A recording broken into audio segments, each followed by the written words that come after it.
Do you like Malaysian food in particular? The only thing I've eaten is they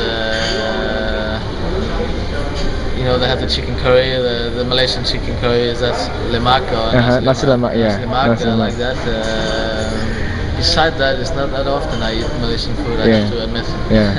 Because Okay. the problem is the restaurants here are so good. Yeah. So you tend to go for European. Yeah. Okay.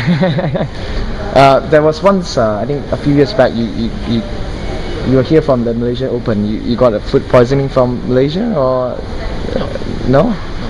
Okay. Okay. I don't think so. Okay. Great. Um, I've never had food poisoning. no. Okay.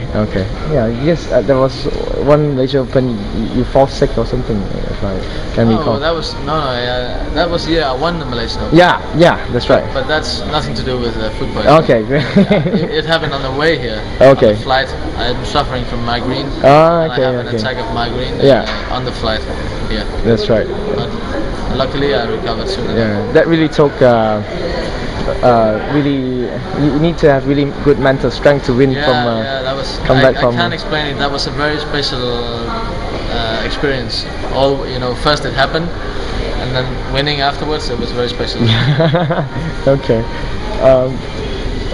What is your opinion or perception of badminton Malaysia? Like the standards, the administration, training, etc. Badminton is huge here. Badminton in Malaysia was one of the first countries in Asia I traveled to, and I played the World Juniors here.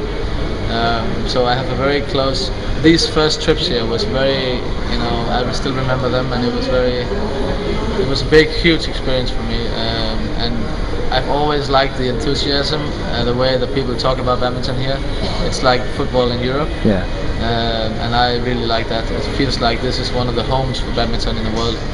And I really hope that this will continue and not be overtaken by soccer and all the other sports. That's right. So it's good for me to see that Chung Wei and the other men's doubles are still doing really good, because that's good for badminton. Yeah. I have had some wonderful experiences here. I've always played quite good here, even though it's in Asia, it's hot and all these things. The crowd, I've always enjoyed them. Yeah, and the crowd loves you too. I think the Malaysian crowd. It's been fantastic every time I've been here, and also this time, even though we were losing yesterday, it was still a great experience. Okay, great. How is it different from Denmark badminton? It's more like it really means something to the people here. When the team in Thomas Cup do well, it really means something. In Denmark, it's more considered an individual sport, and it's more considered, we have to deliver medals and all these things. Here, it's really emotional, and I like that. Okay, great. Can Denmark continue to produce players to challenge the domination of Asian countries? I think we can, but I think that we have to step up and really, if you look at the game today, you have the top 5 in the men's singles. These are really big guys. They have been there for quite a while now. In 2 years, 3 years time, they're not going to be there anymore. So it's going to be an open field for some. I think Chung Wei still is going to be there, but Taufik, Linda and me, it's gone. So it's going to be interesting to see what's going to happen. I think that we have a few young players who is actually capable of going to the world, to the top. But we need more. I would like to have to choose from, 5, 6, 7, 8 kind of different players.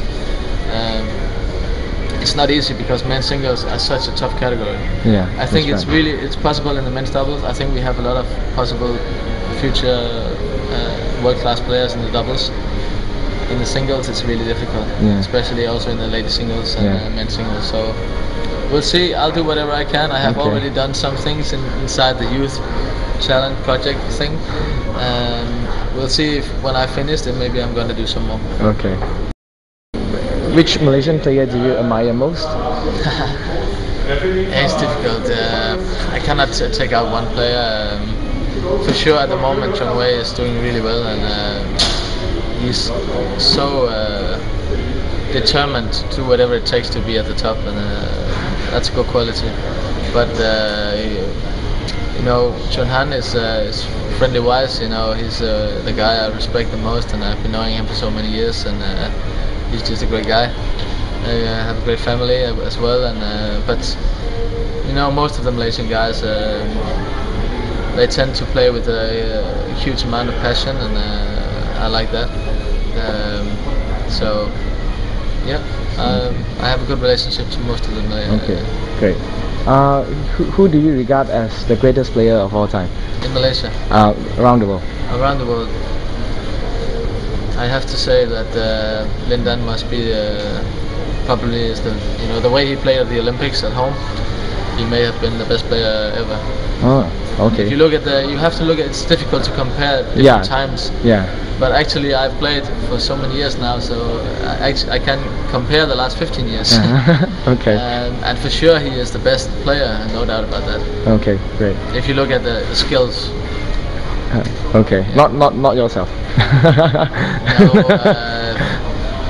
You've been on the top for quite a few years as well. Yeah, but for sure I'm among them. But if you look at, you know, he's been winning 3 World Championships and 1 Olympic. Yeah, that's right. No other player will ever repeat that. Okay. So I don't think so. Okay. So you must consider him as the best player. Okay, great. Who do you see that will dominate badminton for the next 10 years after the Lin Dans, Lee Chong Wei, and Peter Gade retire? Yeah, that's what I talked Yeah. about before. It's going to be really interesting to see, because at the moment there's not any obvious. You know, Targo may be one of the young players in the future, but I see an open field. You know, I see possibilities for many countries to go in and take that spot. But for sure, the Chinese are gonna produce players who are gonna be able to do that, and I think Malaysia is doing that as well, Korea and etc. But at the moment, China don't have another Lindan, and at the moment, Malaysia don't have another Chong Wei. Yeah. We may have a few guys who can take over for me, like Yen, Victor Axelsen, but it's still a bit uncertain. Okay. So yeah. It's an uncertain future, but it would be good for badminton if we could have some new countries putting in players. That would be good. Okay, great. What would be your greatest regret at not achieving upon retirement? I will not. When the day I stop, I will not have any regrets. Oh, okay. It's I have given everything in my career, and if I may leave, I may end it without a Thomas Cup. Without Thomas Cup, without a World Championship, without an Olympic medal. Yes, for sure I could have. You know, in the Olympics, I've been losing to the winner all 3 times. Very close, close, but doing really good against the winner. So I couldn't have done better than I have done, and I have no regrets. You know, I left my footprint on the badminton world in more than one way. Okay. One thing is the results, and I'm very proud of some of the results. I'm one of the players from Europe to do the best results in Asia ever. Yeah, that's right. So I'm very proud of that, and I'm proud of my All England title and the Grand Prix finals. All these things. Unbeaten run in the Thomas Cup for 3, you know, playoffs in a row, and all these things. You know, it's really, I'm really proud of them, and that's just the way my career has been, and it's the way it should be. Okay. So I'll go for some of the titles I've mentioned for the next 1 or 2 years. Let's see. Okay. I have no regrets.